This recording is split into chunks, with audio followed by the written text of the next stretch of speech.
Noura was a 20-year-old college student with big dreams and a curious mind. She had moved from her quiet hometown to study literature at a prestigious university in the heart of a vibrant city. It was the first time she had lived away from her family, and the change was both thrilling and overwhelming.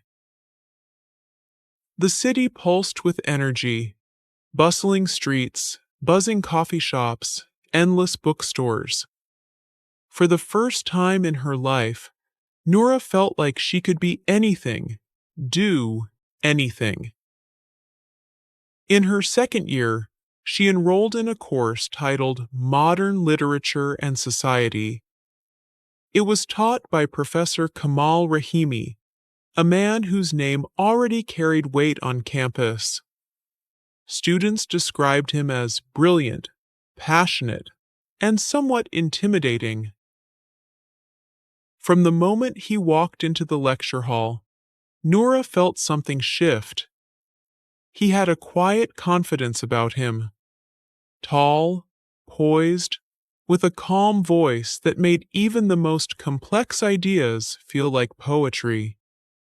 His graying hair and the gentle lines on his face gave him a refined air, a man seasoned by life and knowledge. He was nearly 20 years older than her, but to Noura, that only made him more captivating. She tried to ignore the flutter in her chest whenever he spoke, convinced it was nothing more than admiration.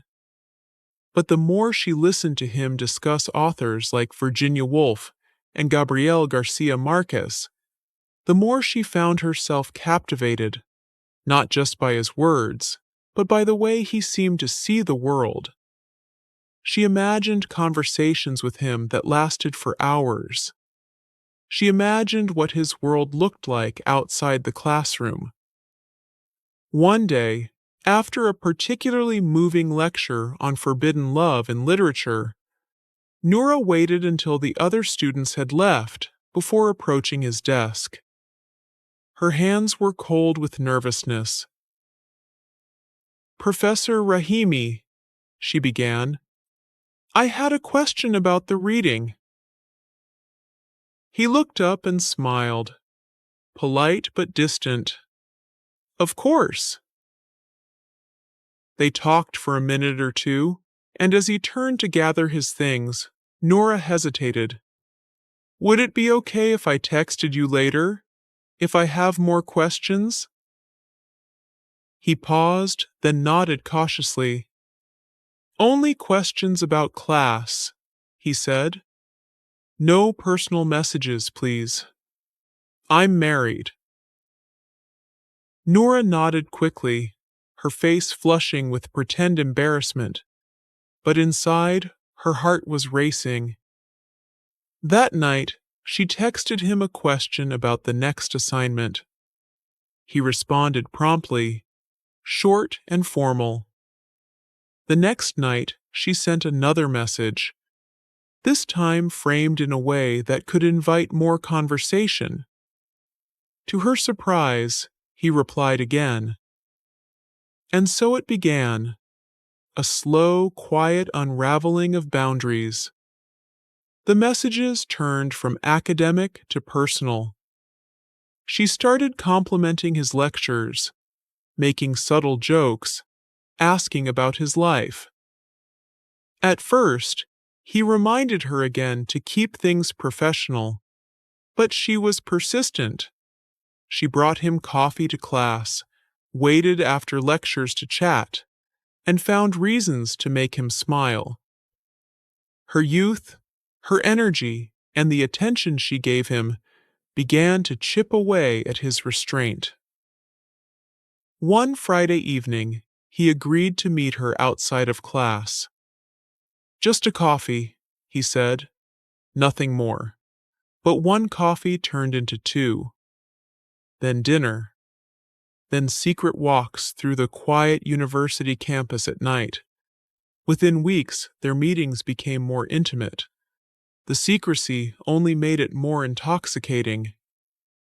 After 3 months, Kamal confessed that he was divorcing his wife. "It's been over for a long time," he said. "You helped me see what I've been missing." Noura was overwhelmed with emotion.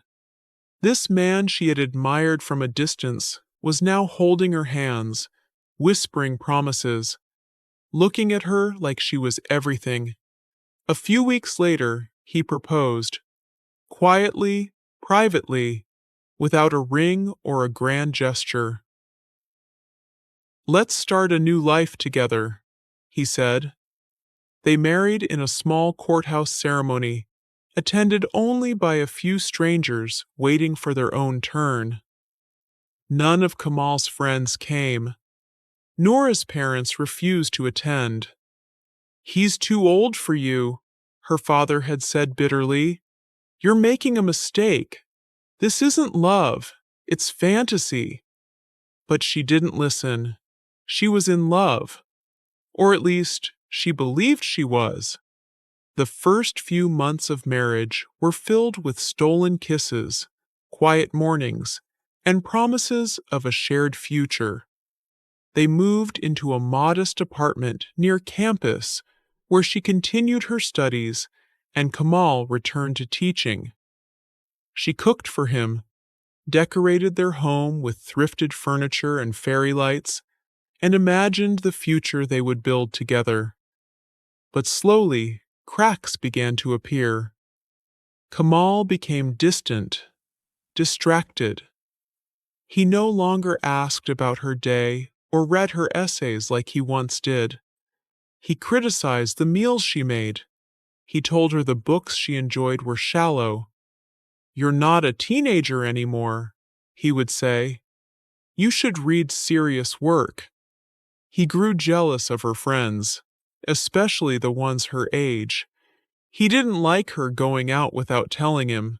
He didn't like her wearing bright lipstick or laughing too loudly. At first, she thought he was just adjusting, but over time, she realized he didn't want a partner. He wanted control. One evening, after forgetting to do the laundry, Kamal exploded. His voice was sharp, his words cruel. "You're irresponsible, immature. This is why people warned me." He didn't hit her, but the way he looked at her that night, with disappointment, almost disgust, left a bruise deeper than any slap. That night, Nora cried alone in the bathroom, holding herself, wondering what had gone wrong. She had given up so much for him. Wasn't that enough?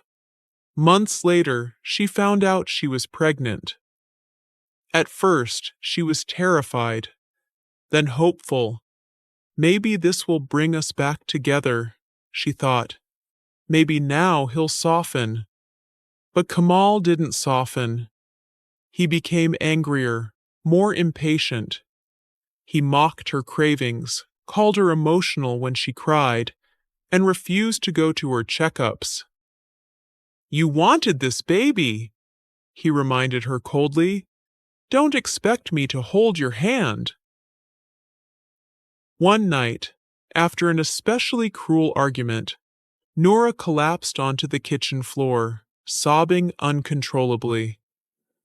The pain was too much, the fear, the disappointment. It pressed on her chest like a weight she couldn't lift. 2 days later, she miscarried. She lay in the hospital bed, staring at the white ceiling, her hands resting on her stomach, empty. Her heart felt hollow. Kamal didn't come. He sent one message: "Hope you're okay." That was the moment something inside her cracked. It wasn't anger. It was clarity. This wasn't love. It had never been love. She returned home, sat on their bed in silence for hours, then slowly began packing a small bag. She left a note. Nothing dramatic, just the truth. She moved in with an old college friend, someone who had always seen the red flags and had never judged her. There, Nora began to breathe again. She started therapy. She read books about emotional abuse, about power and manipulation, and for the first time in a long while, she saw herself clearly, not as a foolish girl, but as someone who had wanted love so badly that she ignored all the warning signs. The divorce was quick. Kamal didn't fight it. In fact, he seemed relieved. That hurt most of all. For weeks she cried. She replayed every memory. She questioned everything, her choices, her worth, her dreams. But healing came. Slowly, quietly, like sunlight filtering through thick clouds. She got a job at a small publishing company. She began writing again. Short stories, essays, fragments of pain turned into poetry. She rediscovered her voice. She didn't date for a long time. She wasn't ready. But that didn't matter. She was learning how to love herself, how to trust herself again.